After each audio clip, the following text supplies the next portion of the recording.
Men often find themselves blindsided by a culture that hates authentic masculinity, and many have given in and succumbed to the ever-evolving culture and woke society. But not us.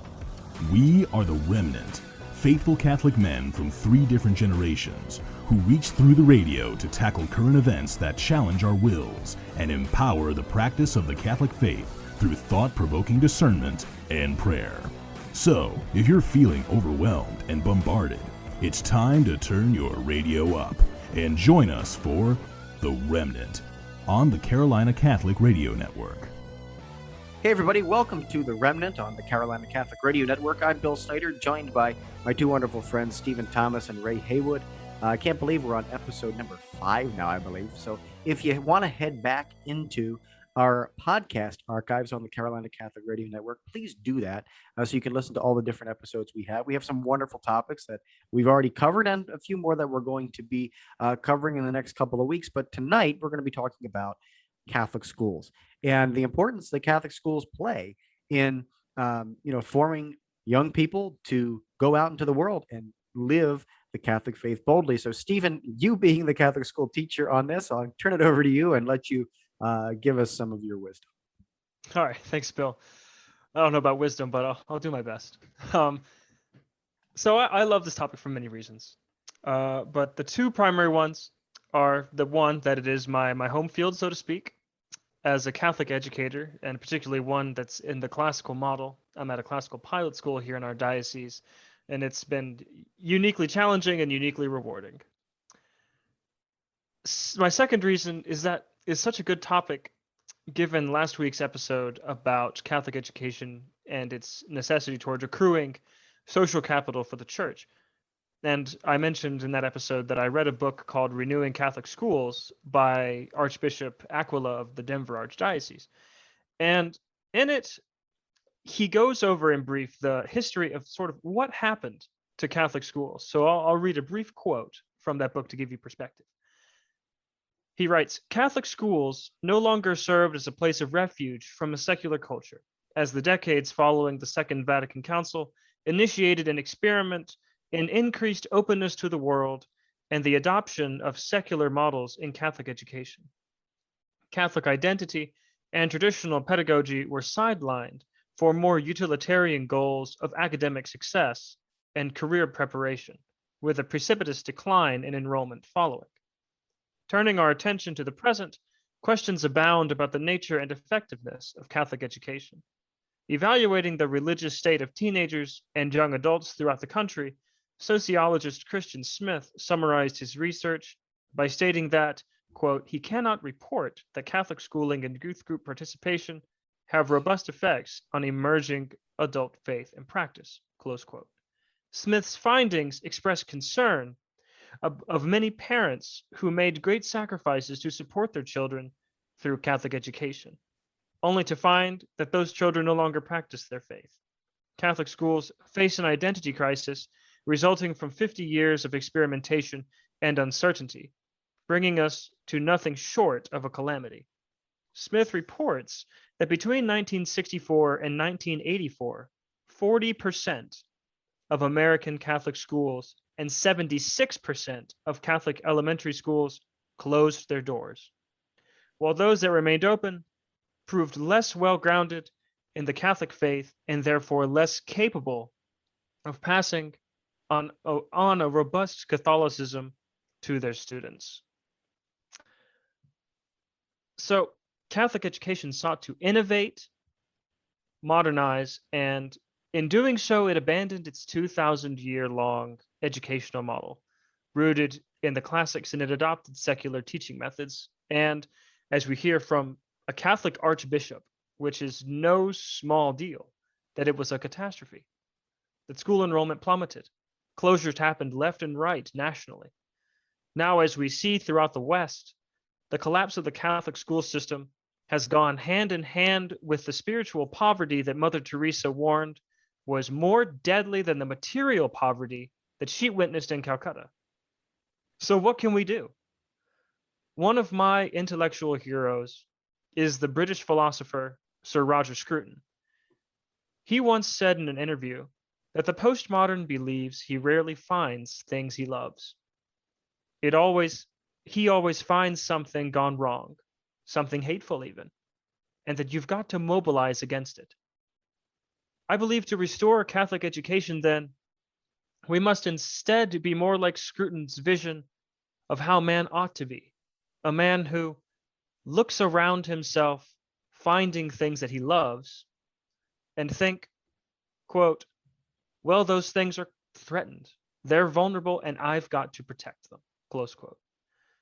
Like St. Thomas Aquinas once said, wonder is the desire for knowledge. We have a wonderful heritage in our educational institutions as Catholics of grasping at the transcendent, where the genuine sense of delight and satisfaction can be found in pondering the mysterious questions of who God is, what is the nature of his being, and why he deemed to create us, to create all of the universe, all of creation. It's a humbling and awe-inspiring achievement in the pupil to ponder these things. And it's unique to our Catholic education. But our Catholic education needs to be fastened, properly fastened, to its 2,000-year roots. With that, I'll like to hear from what you guys think. Okay, so when Bill and Stephen and I were preparing for this episode, Stephen sent out an article for us to read. It was very helpful for me. I believe that this is very fitting where it fits into episode 4. We're talking about Catholic education. As parents, as men, we should understand that part of leading our family is to lead them within the faith and instill with them the foundational, the blocks that we build upon in life. So a couple of points that I pulled out of the article that Stephen sent. I'm going to read these points out to you. That few Catholic leaders take to heart that they are preparing our future generations of Catholics for the trials ahead. Another point, that many Catholic schools are forming lukewarm Catholics. Here's another, that many faculty are not themselves formed well in the faith, and that they need ongoing formation in their spiritual lives themselves. I call that adolescent in their faith. A lot of our administrators, our faculty, they've never, invested in their faith walk, in their faith journey since they were in Catholic school, if they were so lucky. And then there's this point that hit very close to my own home, and that's that many principals would like to hire young Catholics rich in the faith, but find their lack of teaching experience and imposition. So my oldest son, Nicholas, applied for a teaching job in a local Catholic high school here in our diocese. He had 2 spiritual fathers' referrals, and these referrals were mentioned to him in his first interview. The result of his 2 interviews was that he was told in an email that that they had picked a candidate with more teaching experience. This is exactly what this article shared with us.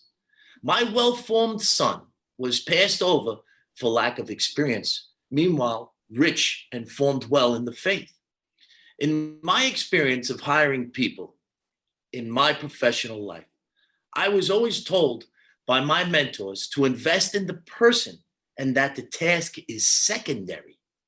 I would like to suggest to every principal or person of authority in the hiring process who is listening along to ask as many questions on our Catholic faith as they do on the subject's task that the person is being interviewed for.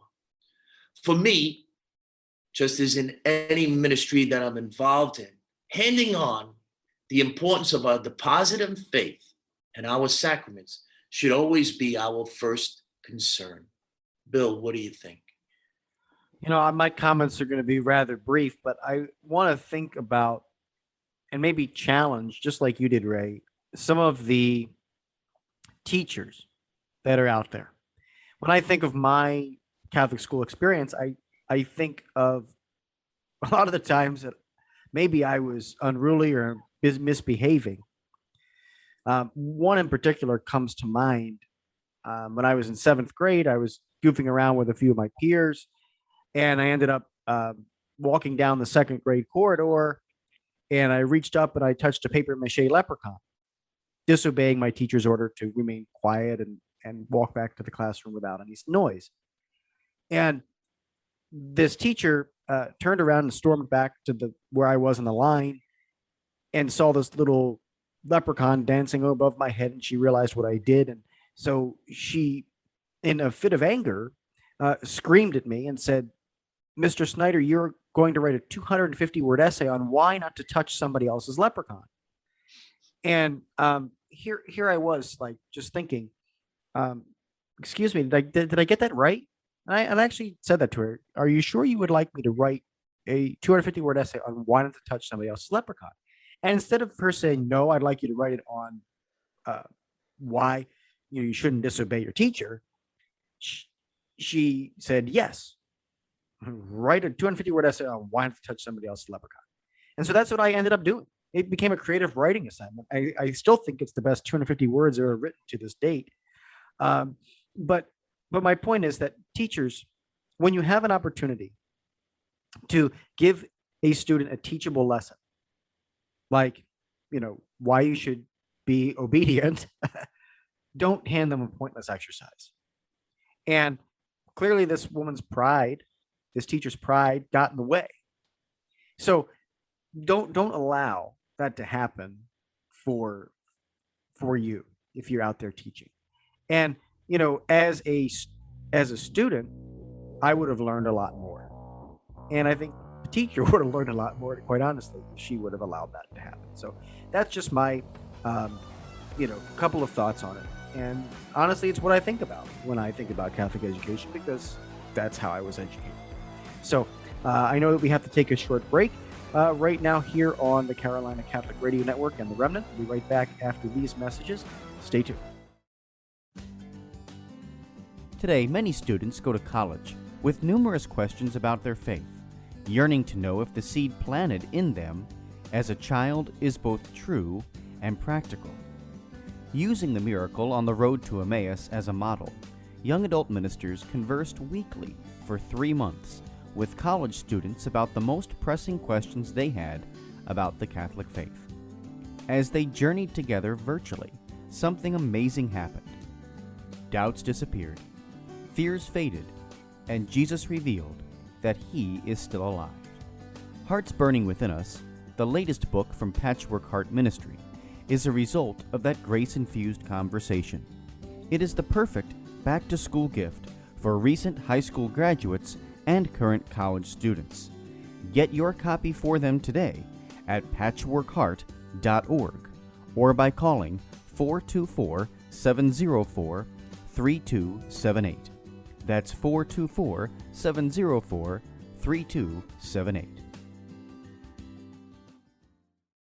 Hello, my name is Ray Haywood, and I'm coming to you today to talk to you about the book that I wrote, Tools to Ready the Journey, A Father's Guide to a Faith-Filled Family.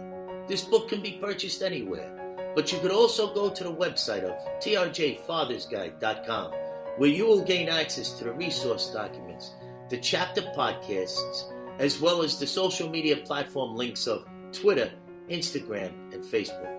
This book has 2 audiences. The first audience is for the younger man. That's the title of the book, Tools to Ready the Journey. The second audience is for the older man. The subtitle of the book, A Father's Guide to a Faith-Filled Family. That's for us to find value in the tools and awarenesses that are shared and hand them on to that next generation of leading men. As men, we need to understand that we cannot do this journey alone. I hope that this scratches at you an awareness and ignites your heart to visit that website of trjfathersguide.com. How's it going, Remnant listeners? This is your co-host, Stephen Thomas. Like you and all discerning men, I am often intrigued and provoked by what I see and what I hear about in the world today, and I wonder whether or not I can reconcile it to our Catholic faith. And my apostolate primarily is that of the Catholic school teacher, but I also write essays and reflections on topics that I believe are either noteworthy or important to the Catholic world today. My work can be found at Musings of a Young Mind. Just search it or put Musings of a Young Mind works.wordpress.com in your search bar. Thank you, and hail Christ the King. God bless.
Welcome back to The Remnant on the Carolina Catholic Radio Network. All right, guys, welcome back to The Remnant. I'm here with Ray Haywood and Bill Snyder, and I'm Stephen Thomas. And I'm going to be opening up our second segment about our Saint of the Week, which is St. Thomas Aquinas. And St. Thomas Aquinas is famous for being a foundational figure of the philosophy of Scholasticism, which was the prevailing philosophy of the medieval period. It is perhaps one of the Church's greatest treasures, for it teaches a way of knowledge, a way of coming to knowledge, rather, and the proper relationship between our faith and our sense of reason, our intellect, and our will. So we have faith and reason, and intellect and will, and how those are related to each other. It was a great step towards reconciling man with his Creator. St. Thomas is credited with saying, "The things that we love tell us what we are. As discerning men, I believe this is the measure by which we are to examine ourselves. Do I love the right things? Do I love God? Do I love my family as I ought to?" Our Lord said, "You cannot serve two masters. You can only serve God, or you can serve Mammon." Men are the leaders of their families. and they are called to be leaders within their faith communities. We're responsible for the well-being of those around us, so we need to stay vigilant and reflect on our own selves often. Guys, what do you think about St. Thomas? Awesome. Really, really. I love to hear your perspective, Stephen. Just terrific. So for myself, through belonging to the angelic warfare confraternity, I say prayers associated to St. Thomas Aquinas daily. Many years back, when Father Christian was assigned as a priest in my home parish of St. Thomas Aquinas, he encouraged many of his spiritual family to join the confraternity to help us daily with the virtue of chastity. There are two prayers that I say every day that I would like to share with all of you that can be found on the angelicwarfareconfraternity.org website.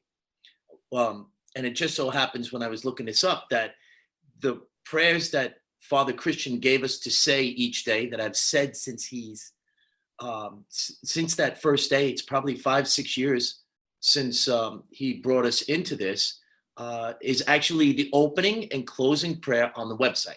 So the opening prayer and it goes like this. This is beautiful stuff. Like, dear Jesus, I know that every perfect gift, and especially that of chastity, depends on the power of your providence. Without you, a mere creature can do nothing. Therefore, I beg you to defend by your grace the chastity and purity of my body and soul. And if I have ever imagined or sensed anything that could stain my chastity and purity, blot it out.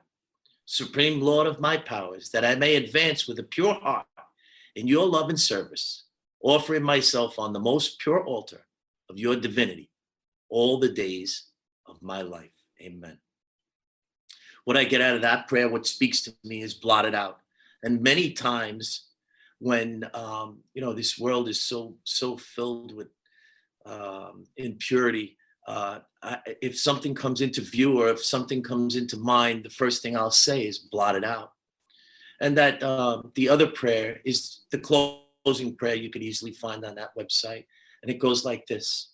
Chosen lily of innocent, pure St. Thomas, who kept chaste the robe of baptism and became an angel in the flesh after being girded by 2 angels, I implore you to commend me to Jesus, the spotless Lamb, and to Mary, the Queen of Virgins, gentle protector of my purity.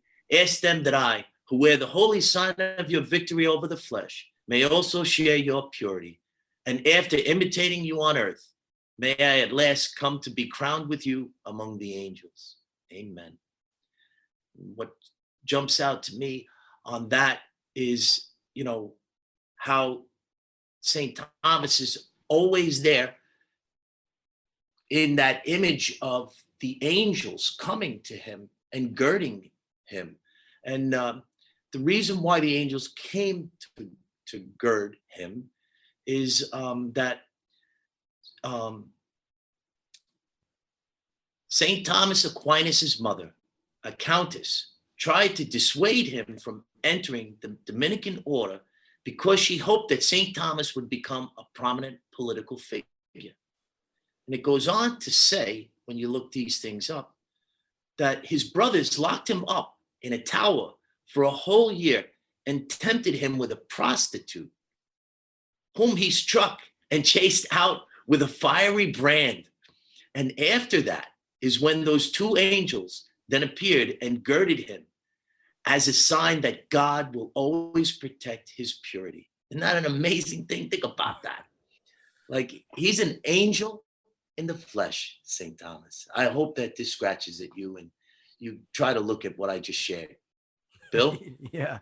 That's so beautiful. And I don't know how, quite honestly, this saint could ever be called a dumb ox, but that's what classmates and peers of his regarded him as. I mean, maybe because he was a little quiet, maybe because he was a big guy, but they thought he was kind of a dunce. And the reality is that, as you all can see, that St. Thomas is not only a incredible human being, but he is one of the most prolific and profound theologians in the Catholic Church.